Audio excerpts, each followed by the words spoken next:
Good channel friends, मैं सबका अपने चैनल स्टॉक्स फॉर लाइफ पे बहुत स्वागत करता हूँ। इंडस्ट्री फिल फैमिली डे फिल्म बस आई 21 नवंबर रही बात भारतीय शेयर बाजार की, उसमें हमें ग्रीन क्लोजिंग देखने को मिली। बट इसी बीच में दोस्तों एक ऐसा सेक्टर है जो अभी भी उतना अच्छा परफॉर्मेंस नहीं किया है, जिसमें रैली अभी भी ड्यू है। और मेरा ऐसा मानना है कि मार्केट ट्रेडर्स में ब्रेकआउट होने के बाद पूरे इंडस्ट्री में अच्छी खासी तेजी की लहर हमें देखने को मिल सकती है। पिछले 6 महीना में 8 महीना में कैसे हमने एक चीज़ कॉमन ऑब्जर्व करी है कि गुड क्वालिटी मिड कैप और स्मॉल कैप में अच्छी खासी तेज़ी हो चुकी है।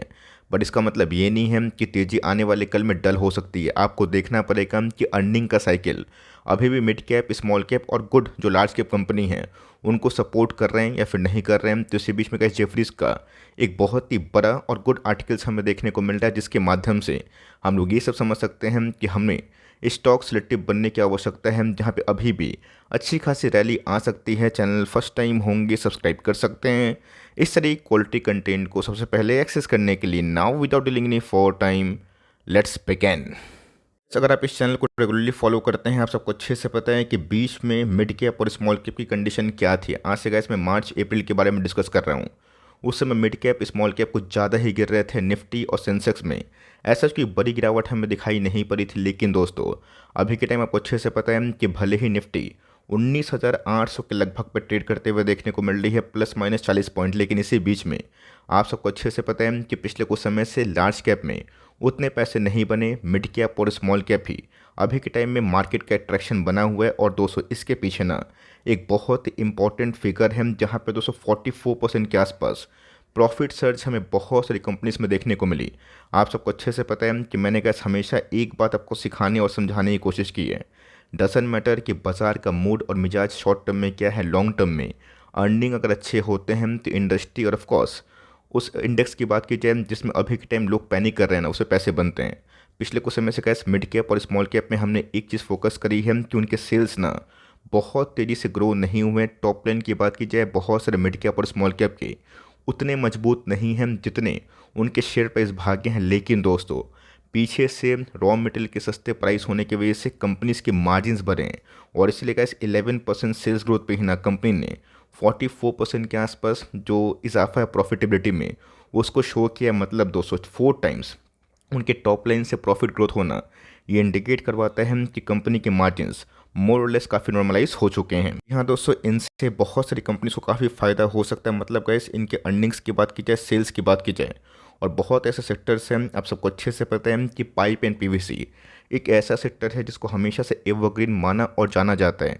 इनके बहुत सारे स्टॉक्स हमें मार्केट में देखने को मिलेंगे, जिसमें कैसे फिनोलेक्स है, सुप्रीम है, एस्ट्रल है और मेनी मोर। दोस्तों इसमें अगर आप देखें तो एक चीज़ कॉमन आप सबको देखने को मिलेगी, जहाँ पे बहुत सारे पाइप एंड पीवीसी मेकर जो पिछले कुछ समय से काफ़ी अंडर परफॉर्म कर रहे थे। लेकिन दोस्तों ये जो quarter pipe and PVC maker के लिए गया ना, ये काफ़ी उम्मीद से अच्छा है। और मेरा ऐसा मानना है गोइंग फॉरवर्ड हम लोग ये जो मोमेंटम है वो कंटिन्यू देख सकते हैं। इसका ये तो आर्टिकल हो गई, लेकिन क्या आर्टिकल पे ब्लाइंडली बिलीव करके हमें निवेश करना सही लगता है और करना चाहिए? बिल्कुल नहीं। हमें दोस्तों टेक्निकल कुछ हेल्प लेना चाहिए, जहाँ पे स्टॉक में मोमेंटम आ रहा है फिर नहीं आ रहा है उसको एनालिसिस करने की आवश्यकता पड़ेगी। और साथ ही साथ कंपनी के अर्निंग्स इस क्वार्टर में कैसे हैं, वैल्यूएशन में कितना गैप है, और साथ ही साथ ये सब दावेदारी क्यों पेश कर सकते हैं ब्रेकआउट की, चलिए डिस्कशन करते हैं।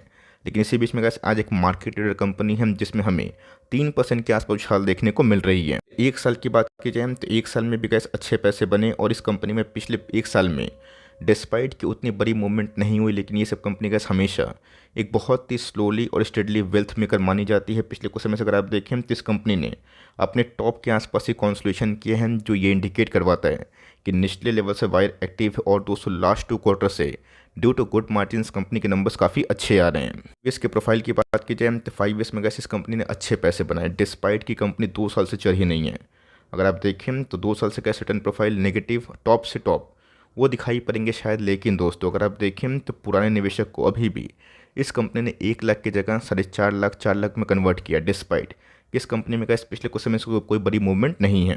दोस्तों मेरा ऐसा मानना है गोइंग फॉरवर्ड इलेक्शन ईयर होने वाला है, और ये चीज़ मैं बहुत बार बता चुका हूँ कि बिल्डिंग मटेरियल्स और ऑफकोर्स जो एनबीएफसी है, जो हाउसिंग फाइनेंस वाले बिजनेस हैं, वो सब बहुत ही रेट सेंसिटिव होती है। अगर उसमें कुछ पॉजिटिव डेवलपमेंट और ऑफकोर्स एक पॉजिटिव न्यूज़ इन्फ्लोज आती है तो उसको तेज़ी का एक बहाना मिल सकता है, despite very good numbers, but बहुत सारे एनबीएफसी अभी के टाइम परफॉर्म नहीं कर रहे बिकॉज आरबीआई की न्यू नॉर्म्स की बात की जाए या फिर एक रेट कट की कंसर्न के मैटर की बात की जाए। लेकिन दोस्तों, अगर रेट कट होता है तब सबको अच्छे से पता है कि बिल्डिंग मटेरियल वाली कंपनी काफ़ी अच्छा परफॉर्मेंस कर सकती है। इस कंपनी की बात की जाए बहुत ही स्लोली और साइलेंटली मल्टीबैगर वाली कंपनी हमें दिखाई पड़ती है, ऑल दो वैल्यूएशन तो काफ़ी हाई है, बट येस स्टॉक भी कैसे किसी से कम नहीं है। स्टॉक का नाम अगर आप देखें एस्टर लिमिटेड। दोस्तों ऐसा मत सोचिएगा कि आपके पास सुप्रीम है, प्रिंस हैं, फिनोलेक्स हैं, पीपीएल हैं तो सब खराब कंपनी है। सारी के सारे गैस इसी सेक्टर में काम करने वाली कंपनी है। मैंने क्या बताया कि एक समय रॉ मटेरियल के प्राइस काफ़ी हाई होने की वजह से नंबर्स बहुत ही ख़राब लग रहे थे, लेकिन यस रॉ मटेरियल के प्राइस गैस जब से ईज होना स्टार्ट हुए आप इनके नंबर्स में ना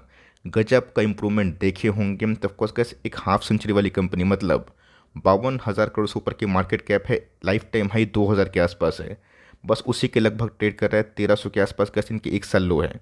95 के पी के संग कंपनी के आरओसी की बात की जाए, आरओई की बात की जाए, वो मुझे इनलाइन दिखाई पड़ती है। सो बहुत लोग मुझसे पूछ सकते हैं या फिर लाइक कमेंट बॉक्स में लिख सकते हैं क्या सर सही में इस कंपनी के वैल्यूशंस काफ़ी हाई नहीं है? बिल्कुल हाई है, 100% हाई है। मतलब कोई इसमें शक नहीं है कि कंपनी अगर एक लीडर कंपनी है तो वैल्यूशन कंफर्ट नहीं मिल रहा है। लेकिन यस कंपनी का कुछ कुछ ऐसी होती है जिनमें वैल्यूशंस हमेशा से ही महंगे होते हैं। आपने देखा कि बीच में डिक्सन में क्या खिचड़ी पकी, लोग कितना बेरिश कमेंट्री करें, और बहुत सारी कंपनीज को लेकर लोग हमेशा डाउनग्रेड करते हैं उनके वैल्यूशन को लेकर। लेकिन दोस्तों एक ब्रांड वैल्यू की बात की जाए वो भी मैटर करता है। टाइटन की बात की जाए आज लाइफ टाइम हाई को हिट कर दिया, डिस्पाइट कि उस कंपनी को लेके हमेशा एक वैल्यूशन का कंफर्ट होता है। लेकिन दोस्तों कंपनी अगर अच्छी होती है ना, कंपनी में अगर सुधार आता है तो कंपनी हमेशा से ही अच्छे पैसे बनाती है। तो इस बार के इस नंबर से मैं तो संतुष्ट था। बहुत लोगों ने कमेंट किया था कि नंबर्स उनको बहुत ही अच्छे नहीं लगे और बहुत अच्छे नहीं भाए हैं। लेकिन दोस्तों कंपनी ना अपने मार्जिन के संग अपने टॉप लाइन बॉटम लाइन दोनों को रिकवर करवाती है।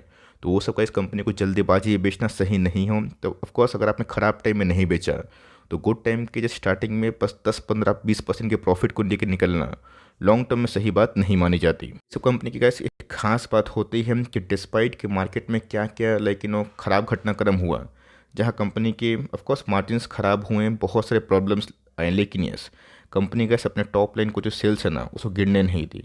ये गैस कंपनी के ब्रांड वैल्यू ही कंसिडर किए जाते हैं, और ऑपरेटिंग मार्जिन्स ख़राब टाइम में भी गैस कंपनी के ना काफ़ी स्टैग्नेंट थे, कांस्टेंट थे, जिस बात का सबूत है कि ख़राब टाइम में भी ये कंपनी डूबी नहीं। और जैसे ही गैस गुड टाइम हुआ ना, कंपनी के टॉप लाइन तो बढ़ ही रहे थे, बट बॉटम लाइन में अचानक से जो इजाफा हम लोग उम्मीद कर रहे थे वो दिखाई दी है। कंपनी का दोस्तों जो ब्रांड है और ऑफकोर्स एक ब्रांड वैल्यू भी कंसिडर की जाती है, वो सब कैसे एक इंपॉर्टेंट टूल हो जाता है, एक इंपॉर्टेंट लाइक कंटेंट है जिसको आप चाहें तो फोकस कर सकते हैं। रही बात का इस कंपनी के पास रिजर्व ठीक ठाक है।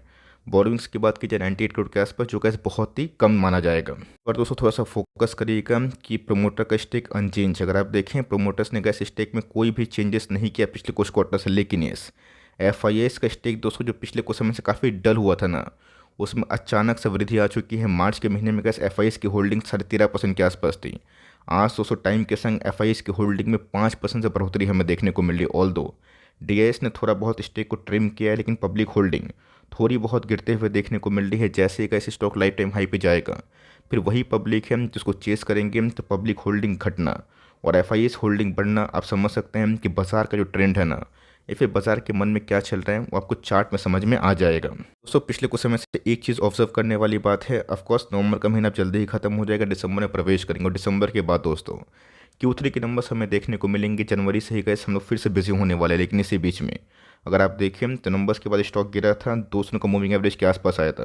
मैंने गैस कम से कम स्टॉक फटाफट में 2-3 बार कवरेज दी थी और बताया था कि अगर आपसे 2,000 के आसपास खरीदने का मन नहीं है तो 1850 के आसपास अगर आ रहा है वो ख़राब प्राइस नहीं है। लेकिन yes staggered way of buying करना इंपॉर्टेंट है, और इस बात को मेंटली फिट करिएगा, प्रिपेयर रहिएगा कि आने वाले कल में फर्दर और गिरावट होती है तो बाई ऑन डिस्क की फॉर्मूला को अप्लाई करना है। तो कंपनी के उसके बाद ना काफ़ी अच्छा भागी है, और आज हमें जो कैंडल्स में उछाल देखने को मिल रहे हैं ये काफ़ी अच्छा है। बीच में गैस 1 डे के चार्ट में कंपनी ओवरसोल्ड जोन पे आई थी, आज हमें स्ट्रॉन्ग देखने को मिल रही है। चीज़ गैस ऑब्जर्व करिएगा कि वीकली चार्ट में कभी भी बोलिंजर बैंड का जो अपर बैंड और लोअर बैंड है ये बहुत ही नैरो हो चुका है, just like IRCTC.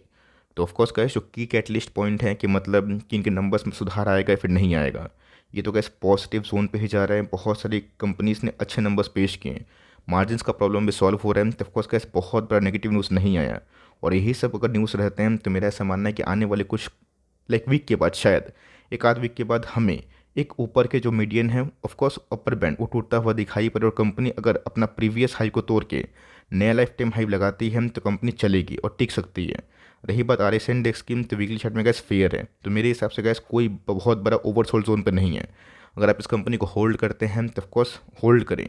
Fresh entry करना चाहते हैं तो स्टैगर वे में गैस कम से कम आने वाले 3 साल के लिए बाइंग करें। यस, वैल्यूएशन कंफर्ट नहीं लग रहा है, आपको दूसरे जगह ज़्यादा एमओएस लग रहा है, मार्जिन ऑफ सेफ्टी, तो अपना प्लान कर सकते हैं। लेकिन ऐसी कंपनी में गैस हमेशा से एक लीडर है, किंग कंपनी है, जो लॉन्ग टर्म में गैस हमेशा से अच्छे पैसे बनाए, इधर पे होल्ड करे। और जो एक्शन होगा दोस्तों, क्या चार्ट में हो रहा है, क्या घटनाक्रम हो रही है, वो मैं गैस टाइमली आपको अपडेट करता रहूँगा। अगर वीडियो अच्छी लगी तो प्लीज़ लाइक करिएगा, चैनल फर्स्ट टाइम होंगे सब्सक्राइब करके बेल आइकन को प्रेस करना भी ना भूलिएगा। तो गैस मिलते हैं जल्द ही, तब तक के लिए बाय।